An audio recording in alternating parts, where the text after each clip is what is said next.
September 2019, Sherry Bretz from Kentucky. That Grim Reaper, or whatever it is that calls himself Jack on the computer, was just tearing up my insides last night, all night, and he sent me a Jack the Ripper thriller story. Remember the old show Thriller? It was a series. Well, he sent me one of the episodes before I laid down because he didn't like me revealing who he was. Well, telling you who he calls himself yesterday. But I know the reason they wanted me to be a slave here and they didn't want me going places and all this is because the force that's here that they call Satan is destroying people's soul. And whenever I was here, it was getting all my energy. But when I go out in other places, there's enormous energy as a group. And it didn't want me feeling any source of confidence or happiness or getting any energy from the sun and other people. And it said I was on the people in the town that are doing this to me through this beast and through technology told me this week that I'm on my last run around the track like a horse because they've drained my life. And they told me a few years ago, get rid of my husband. And they said they wanted the stepkids to take control of things. And they also said we've drained all of his energy. He doesn't have any left. Well, my husband still has energy. He still works all the time. But they're feeding off energy. That's why they like for you to have children because it's food to them. New life is new innocence to destroy. And this thing eats souls. It's eating my soul. And the reason the locals feel dark to me, look dark to me, that chase me with their weapons, that already have this reptilian looking skin on pictures, is because they're dark. It's destroying the goodness in people. And it tells me I have enormous light that it hasn't taken. So it wants to kill me, it said, and have a rush. It wants a rush. Like this devil wants a rush.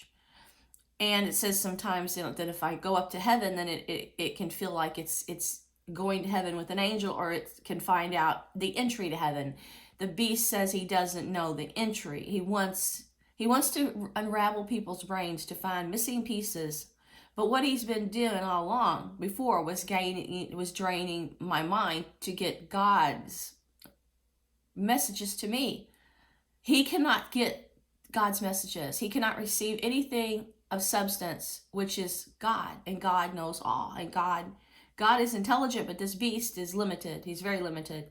That's why he was using my talent and my stories. He's very limited, but he's still more powerful than man. So last night, after I received this, he's going to mangle me up. He did mangle me up. He was making me go to the bathroom all night. He was destroying my bowels. He was making my abdomen swell. And yesterday and the 2 days before that, he was destroying my heart. So I got out of the house yesterday at 4 a.m, went to Waffle House because I couldn't breathe at home. I was followed by people with deer antlers on their trucks, like Hunt Club. I came back home. I fell asleep for a couple hours. I got up. And as long as I didn't acknowledge anything evil, I could breathe. So I went to see Dan Fogelty yesterday, and I've always loved Creedence Clearwater Revival. And when I was at the concert and I started having a great time, my husband said he was so glad to see me happy. He said he hadn't seen me happy in years. He goes, but you are really happy. And I was like, this is who I am. This is what brings me happiness: being in the sunshine, being barefooted, and just connecting with the earth. And as I was out there, I was connecting with my roots, my childhood, which was before this beast took over the world, when times were pure and I was peaceful and happy through the God's salvation when I was innocent and pure. So as I was sitting there listening to looking out my back door and songs like that, I could remember a funeral that I was at when I was little in the car. I was probably 4, and that song came on the radio, and everybody was crying, so I was traumatized. But at the same time, I linked that song to death. That was a terrible time when my youth, that was the first time I'd ever seen it. And then there was cookouts with friends, company, family members. My parents run bowling leagues. My dad and mom, my mom used to take us to all his baseball games. He even had a picture of himself in the paper. He was a great baseball player, and my dad used to play tennis. So we were always, every summer, having to go all summer long to different sporting events. And they would always listen to Creedence Clearwater Revival. And so that was happy times when I would play with other people's children. And those were times when I knew I was sheltered inside my parents' sacred bubble. And I was only surrounded by love. So last night, the reason my husband saw me happy, which he hasn't in years, is because I went back to yesterday, and that evil that stalks me wasn't there for a short amount of time. But when I really started to feel relaxed, there they came. The skulls or whatever they are, they came and pushed their way in front of me, beside me, surrounded me, and turned that positive energy into nothing but negative energy. Next thing I know, I can't breathe. I go to my husband and I said, I cannot draw a breath. They're here. They're attacking me. I just cannot breathe. So I stuck it out for the last 2 songs. And then I said, then this group came out and I said, can we just go? I mean, I don't have a defibrillator here, and by the time I was to get an ambulance or go to the hospital, it'd be too late. I was too far away from everything. You had to walk like 4 miles to even get where they put your car to get to where this place is. And I'm crammed in like a sardine in a can, surrounded by all this negative energy. And this group started to play while I was there, and instantly my soul felt like it was sad, and I felt sadder and sadder. And I stuck my fingers in their ears, and I said, Bob, let's go. It was a group, Foo Fighters, and instantly I felt my soul was being assaulted. I stuck my fingers in my ears, and I walked with my fingers in the ears all that way back to the car because I felt like my soul was being polluted. Like this invader tries to take over your mind. It tries to get full control of you. But I felt as if I listened to that music, it was weakening my spirit. And my husband's like, I want to hear this group. I want to see if they're any good. I'm not ready to leave yet. But then I just went ahead and started walking. I says, well, I'm going to take a cab and I'll see you later when we get home. And he's like, well, don't be ridiculous, And I'm like, he said, sure, there's nothing in this music that's going to hurt you. There's nothing in this music that is polluting your soul. It's not invading you. You need to see a psychiatrist to think these thoughts. He said, you see all these people around here loving this music. They're all excited. It's just music. They enjoy it. But I was just super sensitive. And I said, I'm not listening to this music. And then as I was walking away, I heard what I felt confirmed. I heard the singers sing, I am in your mind. And it's just that's what everything is about these days. The evil people who wanted power because they felt like nothing inside chose to let their dark minds create technology to give the beast power, which took all their power away because they did not feel worthy in life unless they had a big name or they felt control of everything. A lot of them were cowards and they were insecure and paranoid. So in order to feel that they could exist, they had to give something power like Satan, because it made them feel if they could be acknowledged and they could feel like they were supreme and better than anyone else, that their lives would have been fulfilling and they would have reached the high mark, and then they wouldn't have been a nothing when they die. But what happened was letting your dark side take you away from God's gift, which is peace and unity and love and self-respect for your own virtue and clean life. You lost your virtue and you lost your cleanliness and you lost your soul. So now this thing is pushing me to the end, telling me it's damn me. But they told me when I had a white aura and a picture, when I got the machine twice, my aura was white. They destroyed that, and then because this group took an interest in me for something they wanted, some power I had, and then they killed me. They said I had that energy like Elvis. I had so much energy before. I have telekinesis. And I get stuff from somebody says he's Stephen King saying, girl, you got your power, you don't use it. You've got telekinesis. Because he's like Carrie. And I'm like, I just wanted friends. I just wanted, like when I was in Honolulu and I go to places, I'd be in cities and I felt so alone. I just didn't want to feel like a sardine in a can. I didn't want to feel like a number, because then it was such a loneliness to be a lost face in a crowd, to feel so alone in the whole planet and the galaxy, as if you couldn't connect to people. You know, you couldn't feel whole. And then Simon Morrison came along and he says, well, you got a gift like I got, and it's very rare. And he said, and they want that gift, but don't join them, because you can cross over. He said, that's why, I'm feeling this way. I'm going into the spirit world, and you can see the spirits. And then Daniel Easton contacted me in New York and wanted me to watch a VHS tape. He said he was putting in the mail. He said it was a program called The Ghost Whisperer. He said, you have the power of the girl in The Ghost Whisperer. I didn't watch it. He kept saying, you got to watch it. And I kept saying, don't send it, Daniel. He sent it. Well, he's going to have his feelings hurt, but Daniel, I didn't watch it, because I didn't trust what you could have put in it. You asked me to try a screensaver you invented and then I put it in my computer. My hard drives got wiped out. My documents files were gone. My stories, and all it was a little dancing leprechaun, like it's Sonya's page that used to visit John Saul's site. She called it like Dreamland Magic, Pixie Fairies, Unicorns. She was from Canada, Sonia Jensen. It was like the stuff that was at her page. You sent me this thing. It destroyed all my stories. And then you called me on Christmas Day with my family. And I never spoken to you ever before. And this is probably the year 2001 or 2000 that you called me on Christmas. And then you tell me what mobsters in New York did, how mobsters could throw people over cliffs. And now you're telling me your good things with Donald Trump, and you can make some of this stop, that you really like me and you want to protect me. And I mean, so this is the kind of group I met. And then I get people following me at the Stephen King site, calling themselves the King Mafia. And then I get Skulls following me. And then I get people in the film industry using my work through Lionsgate and Warner Brothers. And then I'm being told, after I was gullible and they robbed me for years, join us or die. No gratitude. That's the beast. You see the beast in the faces of people in Hollywood.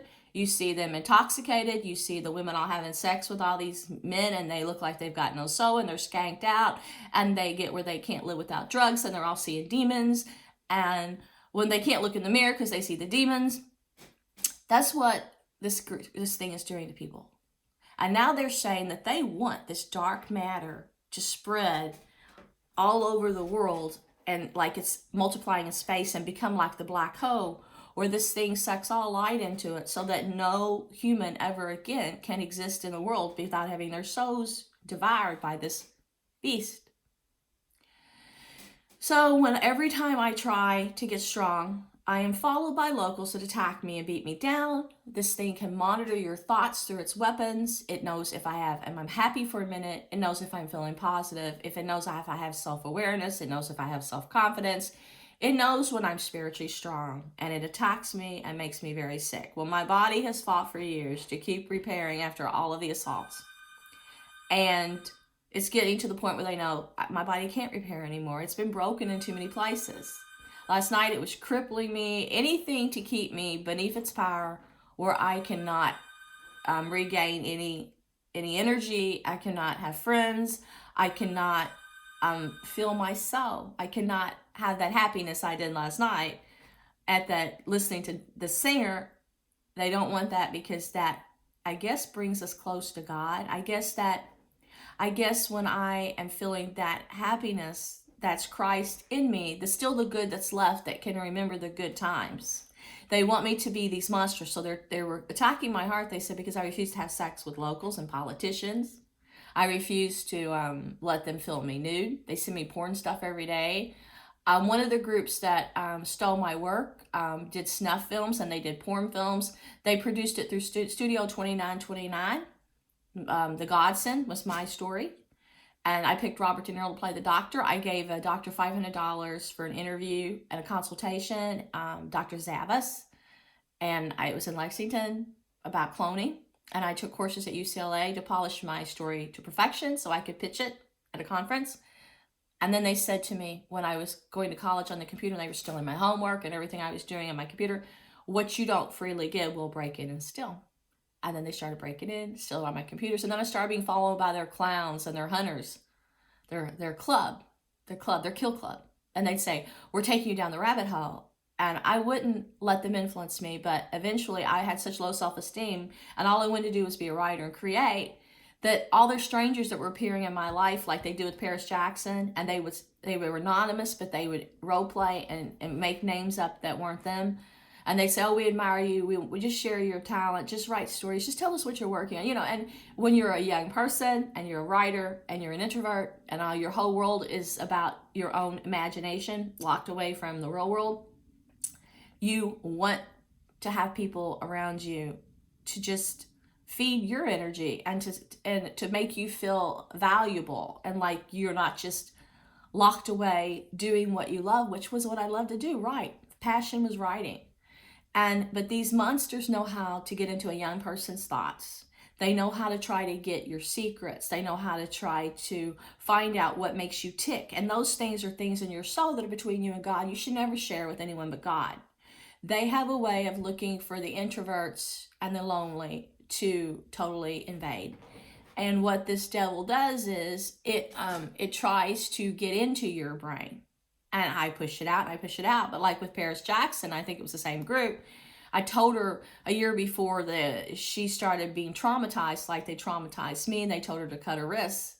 They were going to try to kill her. They tried to kill me. They stole all these stories. And then later when I got wise, this group surrounded me and insulted me so bad and made so many threats. They tell me they're going to kill my parents if I didn't kill myself. Oh, they had me convinced. That's when they made me the most frightened, to where in my mind I thought, oh my God, if I don't do something to myself, they're going to really kill my parents. Well, they were telling Paris Jackson that this boy hated her, that she really loved or had a crush on.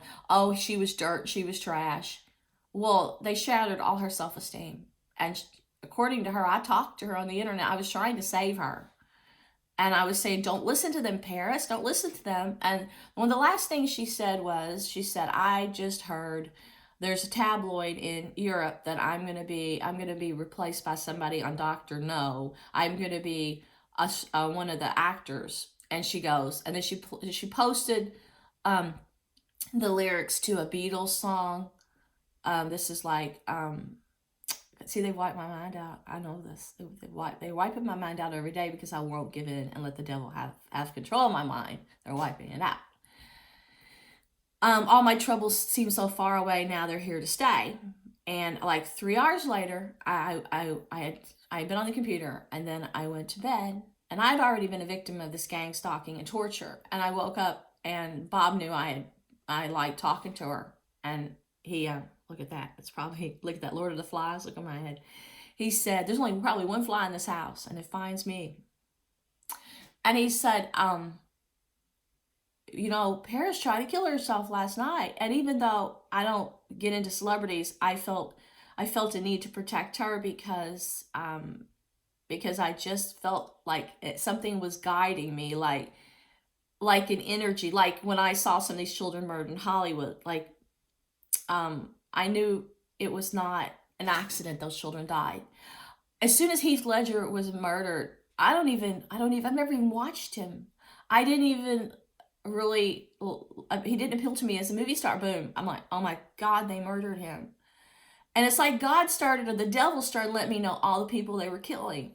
And it came out in the news, oh, it was just drug overdose. And I'm like, no, he was murdered. And those children were murdered. And so when me and my husband were driving from Oregon, just visiting the coast, to Los Angeles just to see the scenery, I said, I got to stop it in San Francisco. I want to stop there. I went and talked to Cary Stayner. I want to call the prison ward. And I said, I think he was influenced to kill those women. And I think the group that's doing this to me set him up. And I need to have proof that this is real. So it was like a higher power was telling me.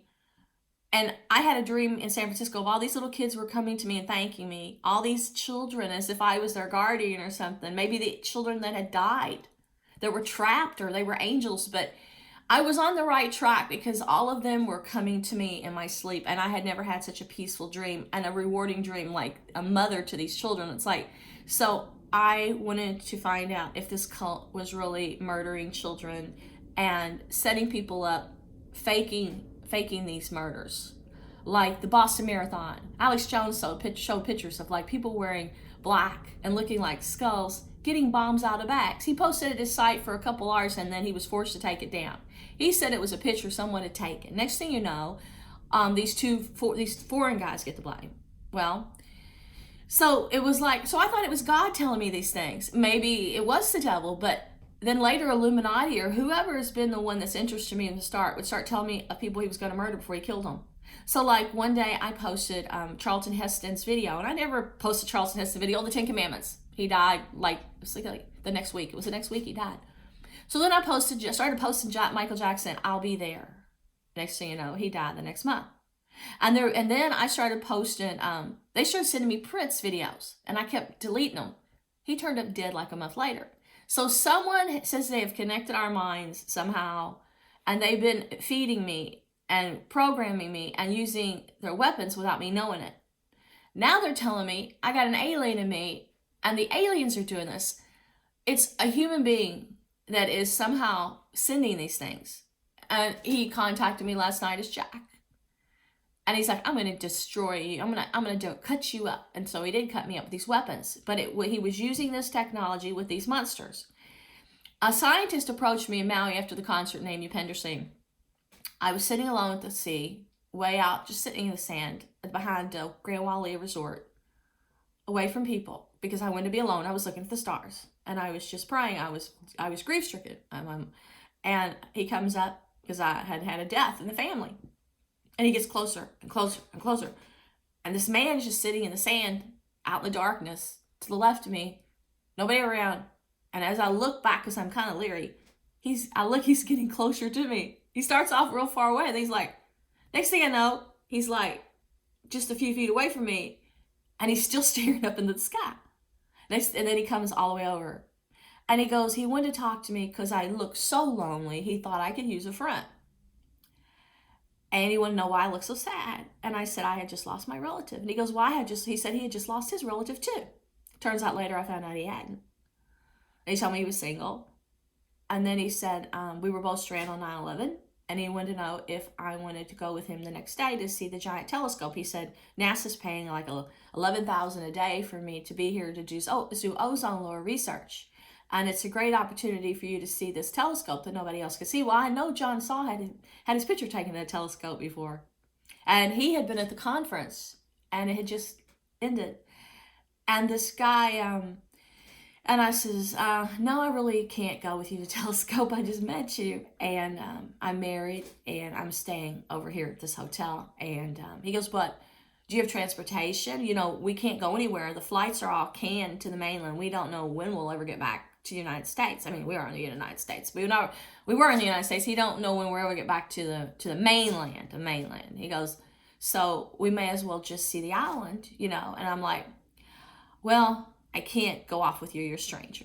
And then he said, well, can you meet me for lunch? He goes, because I know a lot about 9/11. I have a lot of ambassador friends, and they told me what was up, what was going on with 9/11. I know what happened. And he thought it was an inside job. He thought the president knew.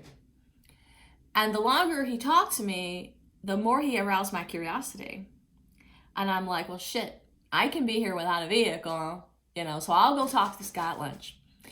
And because I didn't have a car or anything. So I go to lunch with him at the same hotel where we're both staying, the Outrigger. We usually stayed at the Grand Wailea. I did every year.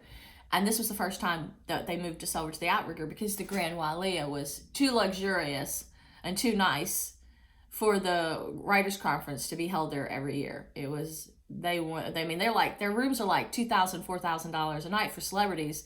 And at the conference, we were getting them for $200 a night, each person that went to this event.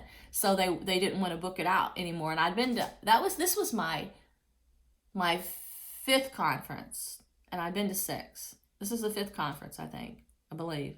I don't know for sure. I'd have to look at my concert receipts. I saved them and everything to know the exact date. I know it was 9/11, so that's easy enough. 9/11, it was 9/11. But I don't remember if it was my 5th one. I know it wasn't the last one. The last one was my 6th one because the last one I had already purchased a ticket and I had already gotten confirmation I was going. I spent a couple $1,000 every conference for this thing, counting hotel, counting souvenirs, counting everything. My husband always went with me. I had reported a writer for plagiarism. And first they warned me, and then I wrote back and said, look, this person is stealing from me. At all these conferences, I was submitting material, and I'm being robbed. Now, you're the host of this conference. I think you need to protect people. You know, you stole my hopes and dreams and all my money.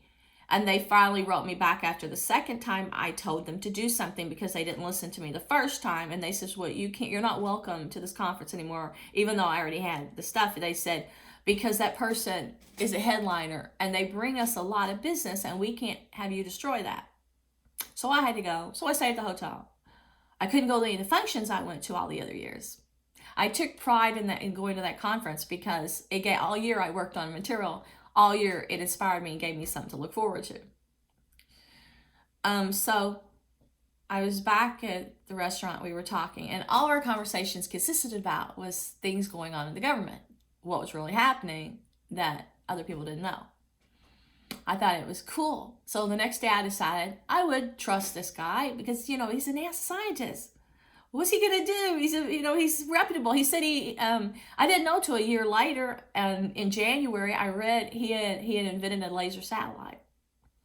So we were going to go to Hana, which is on the other side of the island, and I tried to go on the road to Hana with Bob before he left, and I got car sick. I made it as far as the porta potty, and I've never got car sick in my life, but there's this one winding road that people usually get sick on. A lot of people can't make it to the other side. So I make it to the porta potties with Bob, and then I want to puke. And so we were on the road to Hana, and he wanted to stop along the way and take a bunch of pictures of me on the rocks, and, all along the ocean. And he had a nice Olympus camera. I loved it so much when I got home, I bought one, but it didn't have near as many megapixels as his, because his was like probably a fortune. And he said he had a printer cost $24,000. That's how equipped he was with technology. But they were the best pictures I'd seen ever taken of myself. And he said he'd send me copies, but he took several. And I made it as far as the porta potties with him, and then I said, oh my God, I'm so sick. Can we go back? So then we went back to the hotel. And the next day he said he wanted to show me some things on the island, and could we just go have some fresh seafood on another part of the island that I'd never seen? I said, oh, fine. So all in all, before I came back to Kentucky, I had already seen all of the island and been around it so many times. So there isn't a single part of Maui that I haven't been to. Later, we were walking around after dark, and he was telling me lots of things that we had said during our time talking. And I'm like, how do you remember all this? Do you have a photogenic memory? He goes, yeah, I do have a photogenic memory. And I'm like, I found that highly impressive. Photogenic memory? And then I was not interested in being romantic, and I told him this, even though he told me he wasn't married. I'm like, I'm married, so I'm not interested in going any further than that. Well, a year later, he calls me up and wants to know if I will go to a Honolulu convention and meet a bunch of scientists. It's for NASA, and he really wanted me to come to this NASA conference. And I said, I can't go to Hawaii. I don't want to go to a NASA conference, And then I noticed, I don't know who was doing it. My head started burning. My temples started pulsating. I started experiencing something to do with psychic interference. There was something testing my psychic ability, and my head started getting blisters and burning on top. And then I went to Walter Reed in 2000, I think, or 2001, with my husband for his medical conference. And while I was there, I had weird feelings. And I went to the Smithsonian every day, and I went once to the Space Museum. And I had these weird thoughts I don't ever have before. And I'd say stuff like, Bob, what if they knock people, they do something to people's minds when they're staying here on the base, and they don't know about it, because they give them something when they don't know something's being done to them. I said, why did I just have this weird thought when we're walking back to our hotel room? Well, on the day we were supposed to go back to Kentucky, I wanted to go to the art museum, so we did.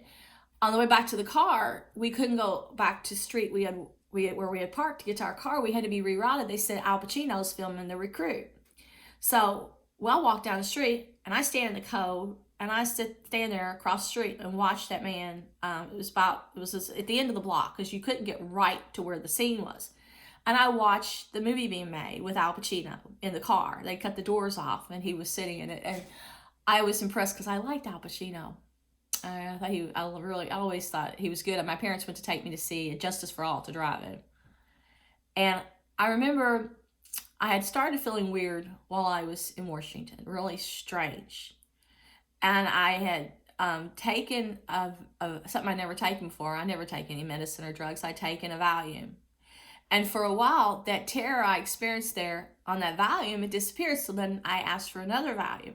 It was gone. The minute that wore off, I was deeply terrified. And so I remember we drove straight there, and we always took long car trips, and I never had to stop along the way. I was so sick with a high fever and nausea that we had to stop halfway and stay at a hotel. I got back home. I was terrorized. I couldn't go outside. I was afraid of life. I was afraid of waking up. I remembered I was getting worse. And so I couldn't eat for a month. My relative kept insisting I eat, but whatever was taking me over, the sickness and the high fever, I couldn't eat. And I wasn't afraid of death. I wasn't afraid of anything. I just knew I had no appetite. I only experienced terror. And so they started bringing me like peanut butter crackers and 7-Up, different things. My husband was taking a fellowship out of town for a year, so he would drive back and forth. And so he was living out of town. And my relative forced me to eat and stuff, and I lost 10 pounds. And I looked up psychiatrists. And the only thing that could just give me any kind of hope to where I wasn't afraid to go out of my home was I'd hear the birds singing, and they would soothe me, and I would feel like there was heavenly messengers, and it made me want to live. It made me have the desire to exist. When I heard the birds, I wanted to continue to fight for life. And then I started getting these headaches.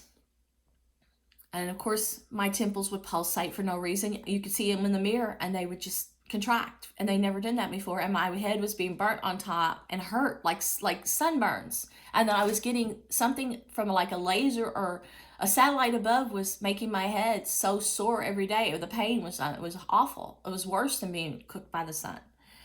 And my husband and me went to Sedona. And I remember getting in the backseat of the car and crying because I got so tired of the head pain every time I got sleepy. And I looked up this psychiatrist and I made an appointment. And I went to this office, and this guy comes in, he starts talking to me.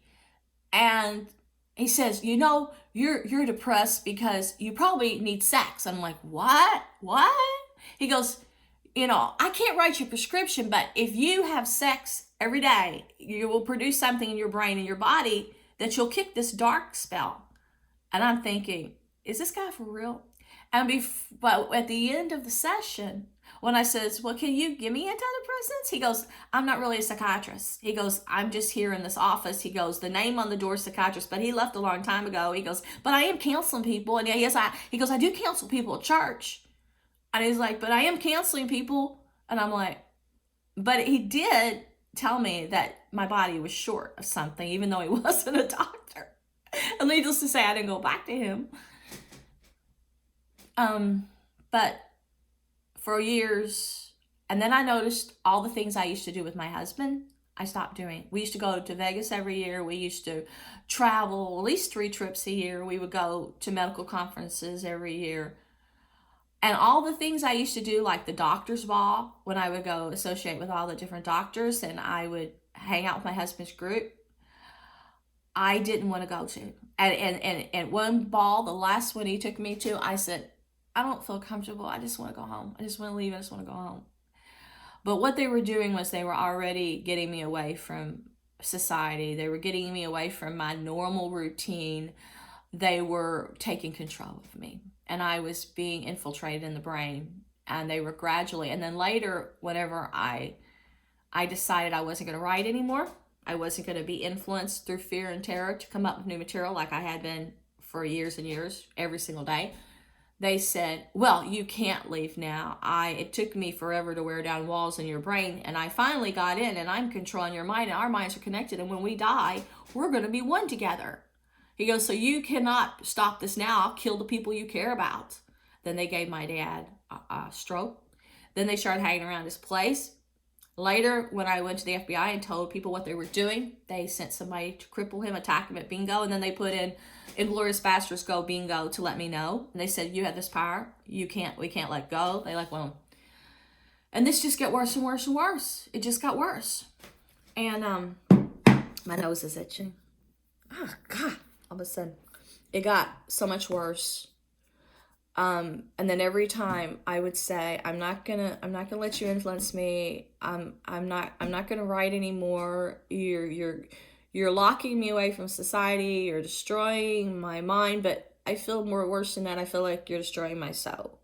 It's no longer just mind control. I really feel like I'm being affected by you in a way that's very dark and threatening to my soul. And that's when the locals started running around chasing me with these energy weapons that marked my brain, that would make me dizzy, that would make me black out behind the wheel of my car, that would make me forgetful, that would make me too sick to leave my home, that would make me dizzy, that would make me stagger, that would make me go to sleep for no reason. And one time I knew they were going to use this on me, and I was cooking, and I woke up in the floor. And something had saved me because the burner was turned off. But, I mean, the heat was turned off, but the burner was still on. And I knew something supernatural was taking place. But it wasn't until last night, when this thing was just killing me, after he called himself Jack the Ripper, that I knew their whole motive was to just spend all these years destroying my soul. Through their armies, through their weapons, through their negative energy, through their abuse and degradation every day, and their evil force. They were really killing my soul.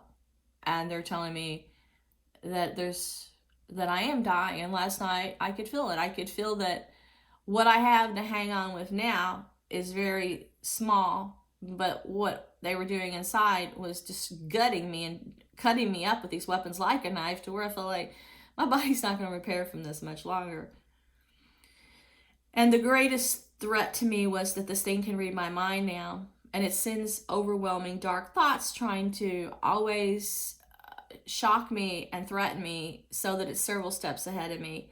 And then it will send people over my relative's house. And there will be guys there on my street with those weapons, pointing them at the house or in their cars. And a lot of times they're black, and a lot of times they have eye on them, or 666 or deer antlers, or it's all a part of this kill club. And their whole mission is to infiltrate you, damn you. And that's why half these people at that conference, they were intoxicated by that music, looked like their eyes were gleaming, as if there were demons taking them over, and it's like a drug to them. It was like something out of the old Ten Commandments movie, where Moses is there, and he's giving people the choice of, do you want God or do you want evil?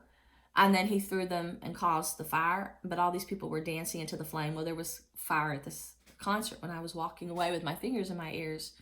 There's still enough of me that knows good over evil. But the locals are now telling me, have sex with politicians and different people and around here that have already given their souls to the devil, or die. It's like coming down to what the Bible says. Either serve the beast or die. And they're trying to make this a part of everyone's life. And after all these years of slavery and abuse, when you think maybe there might be a light at the end of the tunnel, I received things from somebody that is a famous writer telling me there is no light for you at the end of the tunnel. This was all to set you up, lead you down the rabbit hole, lead you to the edge of a cliff through people that are famous, and through corporations and stuff that serve them to kill me and damn me. This is the great lengths that this thing will go to destroy you.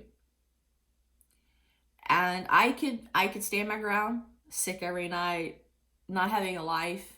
I could stand my ground until they came down to, now these famous people that are running the world want to use you, and then I feel outnumbered. These people have strong minds. They have clout. That I realized, if they're running the world, well, there's no outlet. There's no light at the end of the tunnel. So I'm just holding on for my soul for all I can for the short time I have left, knowing nothing will ever improve. And but I know my soul is still good, because last night when that music started, I felt my soul was crying. And when I see this evil and these people get around me, I still detect a threat, but not as easy as I could say 10 years ago. 10 years ago, when they first started attacking me and chasing me in my car and pointing this thing at me and marking my brain to keep me controlled beneath this force, the force in NASA or somewhere that's consorting with the beast, giving the beast power through technology, sending these things to people. They sent them to my mom, and they tried to make me think they devoured her, but whatever I witnessed and whatever this beast wanted to make me think was probably temporary, because I think she's in heaven, and but it wanted me to think that these demons devoured her. It wanted me to think that it sent them. And their faces burned to the concrete all around my house of the demons they're sending to me. But they say once they tear down enough walls through this pain and suffering, and once I become so frail and helpless, then they can turn this loud energy sound on that MUFON, the company MUFON, found here. They said it shouldn't be here, that's used for paranormal. They can turn it on so strong that these things can overpower me, but not until I'm a little bit weaker. And this has all been a breakdown of my will and my mind and my heart and soul. First they destroy your heart and soul and your mind, and then they just destroy all of your flesh. Then they know there's nothing left inside you to fight. And that's the point they're getting me to right now. But you could talk to Barry at MUFON, and he said there's EMF here, radiation here, data here that destroys the brain. He hasn't found data this powerful anywhere before. They sent some of my husband's kids here that had never been here in their life, not even in 10 years. And then they're somehow now, one of them is putting these demon faces on his boat, and the other one is going to all these meetings, and some of them, the people from the conference, are at these meetings, the people that wronged me. And it's like a government club, and they want certain people in the club and certain people they don't want in the club, and they wanted me in the club, but not unless I lost my soul. They kept telling me they wanted me to join them, but not unless I let them have full control of my whole being. And I'm a Christian and I love God, and there's no way that's going to happen. So that's why they're killing me. The devil on this planet will use you for what he can for his own power and gain, and eat your flesh and your light and move on to the next. Now he's after their children. I think he's after one of my granddaughters. I think he's already invaded her. And so these people might think for the short time they're serving him, they're getting the goodies, while he's destroying their innocence and their children and eventually their lives and souls. I mean, how do people cope? I don't know. How do you save the world when everyone's in denial? No one knows. The only thing that ever help the world is if all the innocents got together and rejected evil and followed God and did what people used to do years ago before this. The only way light can spread and good energy is if all this darkness is abolished and people deny Satan and decide to pray to God to cleanse their souls. It's like when they tell me to have sex. No. If you were to try to take my husband out of my life, which you're threatening to do, making him sick and stuff and hurting him, he won't acknowledge these weapons or what's hurting him. But night after night, he's sick, he's twitching and all this stuff, and he's got restless legs. He can't sleep, and they said when one of his offspring in the military dropped by for one night only, for the first and only time ever since we lived here, that they were somehow using that person like a catalyst or something. It's like, and then they stir up things about his ex-wife with the ex-wife's husband, who's always threatened Bob and try to keep him seeing kids at meetings with skulls and these skull statues and stuff. They show me this stuff, and then them all wearing paper tiaras. They said what they do is they get certain people and then try to turn them against other family members. Like if you look in their group, a lot of people that joined them had to kill a family member before they could become a full-fledged member of this society. So they say it was some kind of offering or something with that visit. And then Bob has not been able to sleep since, and he's been sick. He's never was like that before. And the power in this house has been more aggressive, and those demon faces have multiplied downstairs that were never in pictures downstairs in the room where they slept. And then in the other guest room where the other one slept, there's a big devil face burnt in the hardwood floor that wasn't here before. So I think the people they're getting in their group, they're teaching demon worship. I think they're teaching them how to use demons.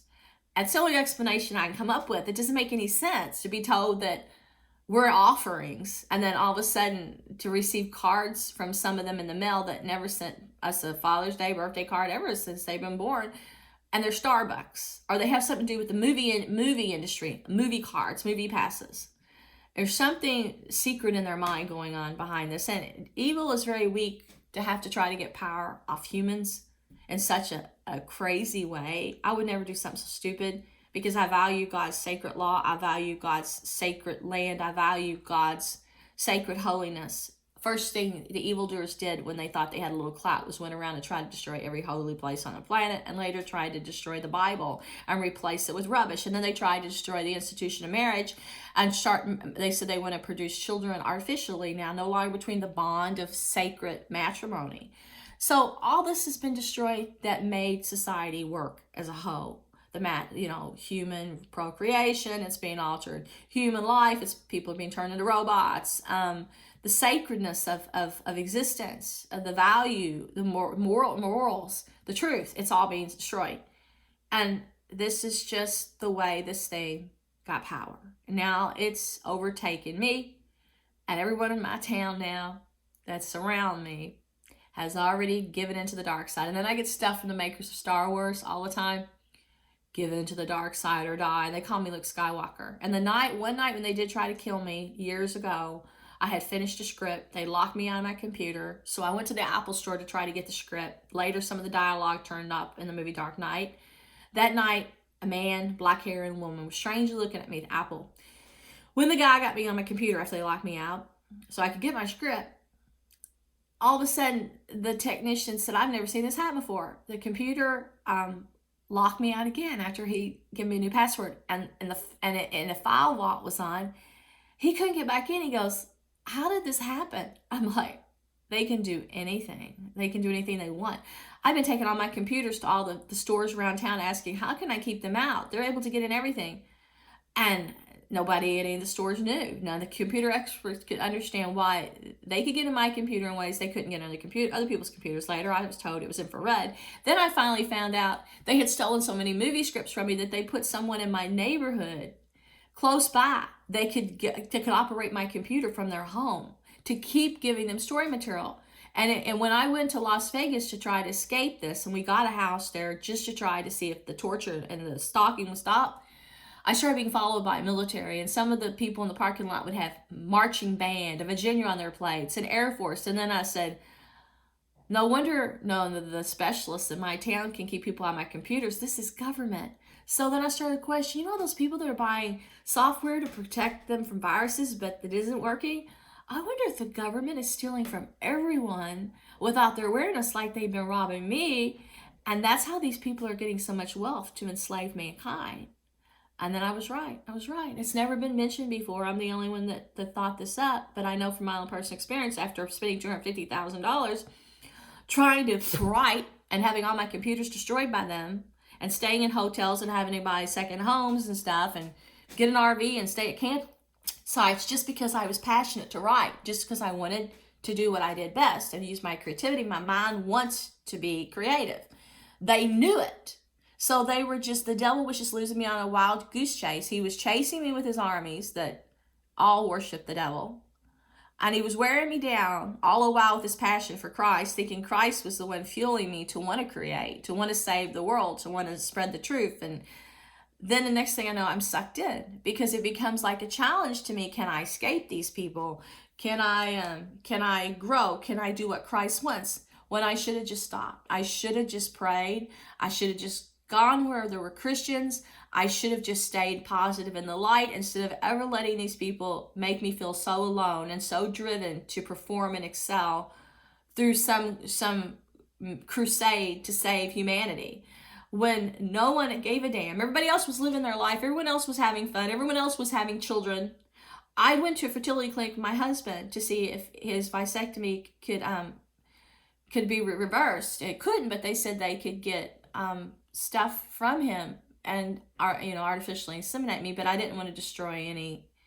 I didn't want anything destroyed. I wanted it natural, because to me it's still murder if you destroy even a shred of life. But then we were going to try other ways, and then they started attacking my ovaries and my reproductive system with those weapons, and I stopped having periods. And I'd go to Las Vegas and I would have them, but I'd come back here and I'd be excruciating pain.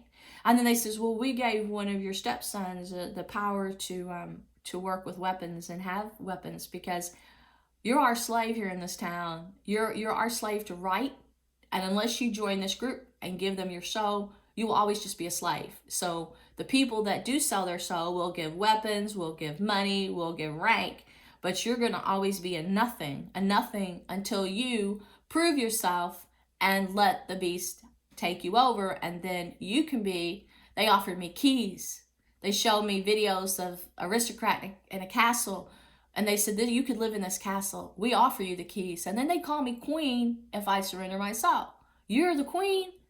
Act like the queen. Your your crown's gonna fall off. Right now you wear the crown, because they were making a lot of money off me. And I'd say, no, I'm not playing games. This doesn't feel right. My soul doesn't feel right.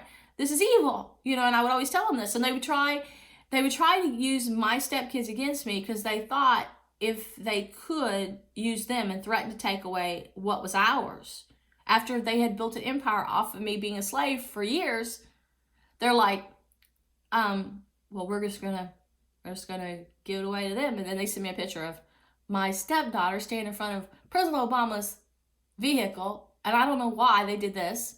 And then they started sending me pictures as she was going to different government meetings, and as she was being flown to that airport, weird airport where they had the Muriel, and she was being groomed. They had her get a boob job. She started dressing different. They start getting big Christmas trees and networking, and putting herself in front of Peter Pan signs, and going to the same musicals that Angelina Jolie took her kids, Wicked. And Tava was very sweet. Tava was nothing like this. Tava used to work at Radio Shack and Baskin Robbins. This was not her scene, but she was a blonde. She was beautiful. She was the kind of person they would try to use to drain her soul and use her to influence other people. They gave her a big job at a pharmaceutical company. They gave her husband a job at Shell. This devil just uses whoever he can. It's all about feeding the beast through the people that climb the ladder who sell their soul. And if they sell their soul, sure, they get the goodies, but in the end, they lose what they're trying to destroy in me. What's left of me is still my soul, but they're destroying it, and they're destroying my body and health.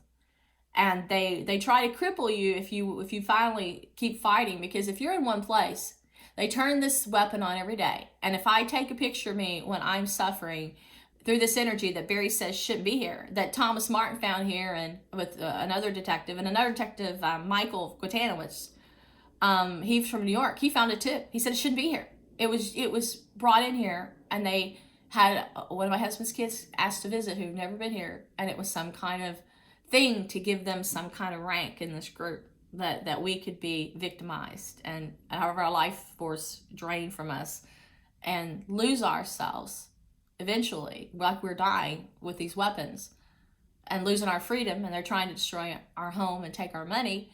It was all because they're choosing the people that will be a part of this hunt club, and weeding out the Christians and the people who want to keep their conscience, who still pray for their soul.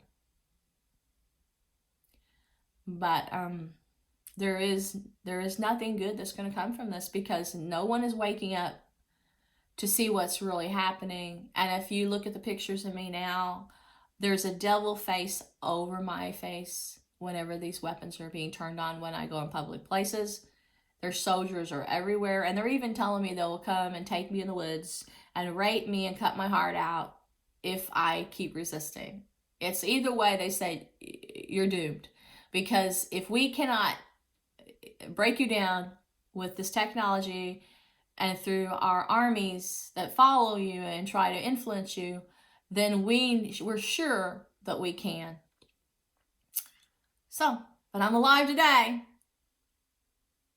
and I can tell you the truth.